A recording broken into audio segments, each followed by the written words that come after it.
For the people who weren't following F1 20 years ago, it's hard to think of Fernando Alonso as a fresh-faced upstart in the sport. He made his F1 debut at only 19 years old, with the perennial Minot team Minardi all the way back in 2001. Even though he looked more like a shy student than an F1 driver, he immediately showed flashes of his potential. It was pretty clear early on why he was already touted as being the next big thing in Formula 1, despite toiling around mostly at the back of the field. That didn't matter though, as he was always destined for a spot at the newly reformed Renault F1 team. Team boss Flavio Briatore, who was Fernando's manager, had drafted in his Spanish protege as a test and reserve driver for 2002. Alonso quietly racked up plenty of testing mileage and learned a lot operating in the shadow of the main team. Fun fact, he even did a test for the rival Jaguar team as well, which helped his progression of course by gaining the experience of driving a very different car. His time then really came in 2003 with a full-time seat next to Jarno Trulli. It wasn't long until he scored his maiden pole at Malaysia in only his second race weekend at the Régie.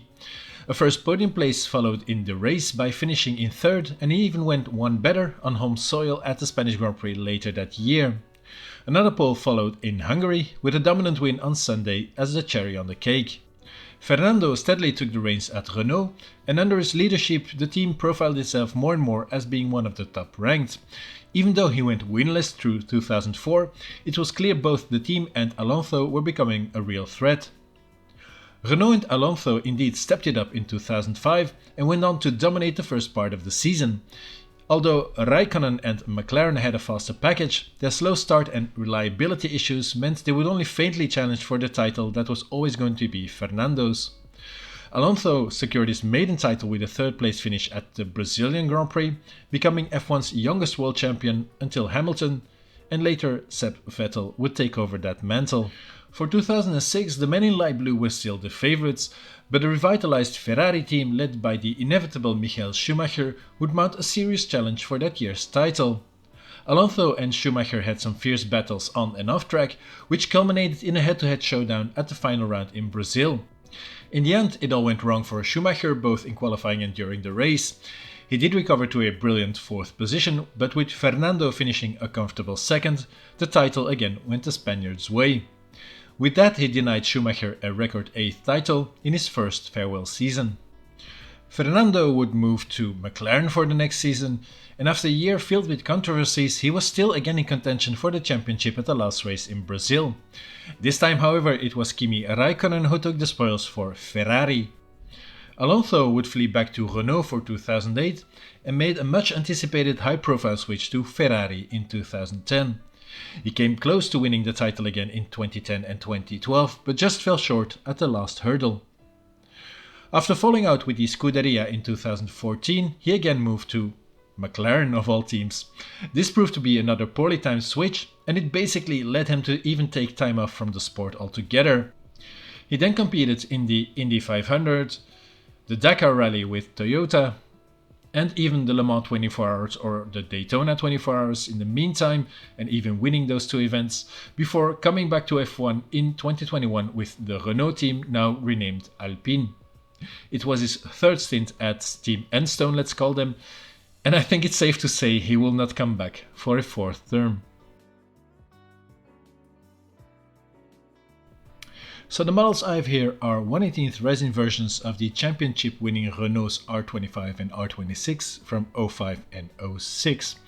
These are both race-specific editions from the Brazilian Grand Prix, the venue in which Alonso took both of his titles. The 2005 R25 is limited to 630 pieces and the R26 to 702. Minichamps then also have produced these CK Modelcar special editions with the bespoke flipped up packaging, and these models are the exact same though, only the boxes are different. Other several race versions then were also launched, but I wanted to mention these special, let's call them art liveries from both 2005 and 2006, which look pretty awesome as well. Some very old Mattel Hot Wheels versions then also exist, and those were released all the way back in 05, 06 or 07. They made several versions too, but the Brazilian Grand Prix editions were the most special ones for obvious reasons. And these models had a raced look, but to be fair, these Hot Wheels models always looked borderline toy-like. I know these are almost 20 years old now, but the finishing on those model cars was a bit crude, to say the least, even for back in the day. Luckily for most collectors, Minichamps now made much more refined versions of these cars. The boxes then of both models are the regular style ones the Minichamps Resin F1 subjects are released in, so nothing too special here. And the same then goes for the plinths the models are presented on. So both cars then might look very similar, but in fact they are quite different. And let's first have a look at the R25, the first title winner for Alonso. So overall, I think the model looks pretty decent. It presents well, and you can see immediately that it's much more finely detailed than the old Hot Wheels version. A lot of these Minichamps models actually had some quality problems though, mainly with these winglets attached to the barge boards. Originally I had the same issue on my model, as the piece here was missing, and it wasn't even loose in the box, the model just came without it. The replacement model I got is luckily just fine. When we then take a closer look at the model, I noticed a few things that I don't really like. For instance, the holes in the intakes of the side pods and the airbox don't look too good, and these are a bit too shallow to my taste. These gills then too on the top of the side pods are not the best looking from up close, and these are just superficially cut, and Minichamps just added these cheap looking black line decals on them. I think it could have been more finely executed. The small winglet too in front of the rear wheels then isn't cut out, which looks a bit cheap like that. The gills in the rear wing end plate too are not cut out, just black lines here again. The rear wing main planes then are fused together, so no cut here, even though these are just two straightforward elements. Underneath the front suspension then, these extra turning vanes too should all be separate elements, I believe, and not all glued together. Luckily there are also plenty of good elements on this model. So first of all, as I said, the overall look is very good. It immediately looks much more refined than the old Hot Wheels car, as I mentioned. I also really like that this model comes with the tobacco decals already factory fitted to it, so no need to mess around and having to apply them yourself. And especially this area here around the fine pitot tube on the top of the tub would have been a bit challenging, I think. The front wing then thankfully features cutout flaps. The end plates that flow over in these winglets look fine too, and the carbon decal on the inside looks just great. I also really like the detail of the special V-keel underneath the nose to where the lower wishbones are connected to. The suspension pieces look great too, with these shrouds over the upper arms. And the detailing on the antennae and the pitot tube is very refined as well. The cockpit then is not too bad. There are even these extra decals on the inside, like the electrical warning stickers. I do wonder why they then didn't also add the chassis plaque, track map and FIA stickers though. The helmet is nicely replicated, the shaping is quite realistic, and they've finally more or less fixed the brown visor issue on these more classic or older models by making it a much darker shade. The figurine then sadly doesn't have 3D belts, but they found some middle ground by making the belts just decals but adding a 3D cam lock roundel. It's not as good as it used to be, but it looks decent enough, I guess. The steering wheel in turn looks great and really looks like a scaled version of the real thing. On the side pod then, these two big sort of turning vanes have a nice fine support strut underneath that cuts through the lower elements. The body panel lines then on the model are not too bad either, and the rivets are represented by these punched in holes which don't look too bad, I guess. The exhaust pipes sticking out of the top of the side pods then look great too, with this carbon heat shielding around it. The rear light detail and this small hook for the rear jack are very good. And the diffuser area is not too bad, but not massively detailed either. Finally then, the wheels look pretty good, I think. I love that Minichamps have updated the shape of these grooved Michelin tires, and they used to be much rounder on the older mid-2000s style models like this Williams FW26 I have here for instance. The Michelins, however, were famously much more squared off, so it's nice they kinda changed this on this version. The rims then I think are very good too.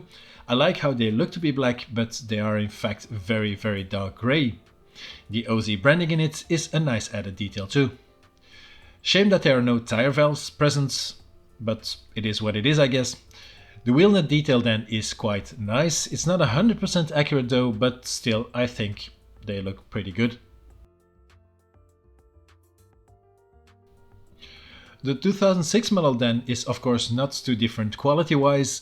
It has almost the same good things going for it as on the R25, but I actually think the R26 is better looking. Not only in real life, but the model is also slightly better in my opinion.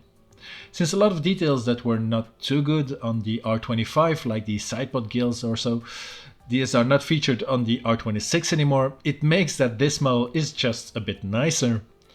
The only bad things that it shares with the 2005 model is the holes in the airbox and side pods that aren't deep enough, the lack of real seat belts in the cockpit, and these winglets on the side pods that aren't cut out, or the turning vane elements here that aren't cut out either. The rear wing then on the R26 does have separate elements, so that's a big bonus over the R25. I then also prefer the nose on this car, which has a wider tip. Minichamps luckily didn't make the same mistake as Hot Wheels and got the shape of the nose correct. The one on the Hot Wheels had some sort of sagging underbelly, which made it look quite fat, and no idea why they used that version of the nose. That did exist though, but it wasn't run at the 2006 Brazilian Grand Prix, the race these models are based on. In fact, the car that is on display at the Fernando Alonso Museum in Oviedo has this fatter nose on it. It was ultimately also used on the car's successor, the R27. So yeah, we can all be happy that Minichamps got it right. It just looks much nicer like this. This R26 model also has a differently shaped wing profile on the front, mainly due to the widened nose tip I guess. The end plates elements are more detailed too, with this sort of tunnel part in it. And then the winglets now also connect to the nose instead of having support struts pointing straight down. The top then also features an extra set of these sort of ears. The shape of the barge boards is a bit different with this cutout part in it.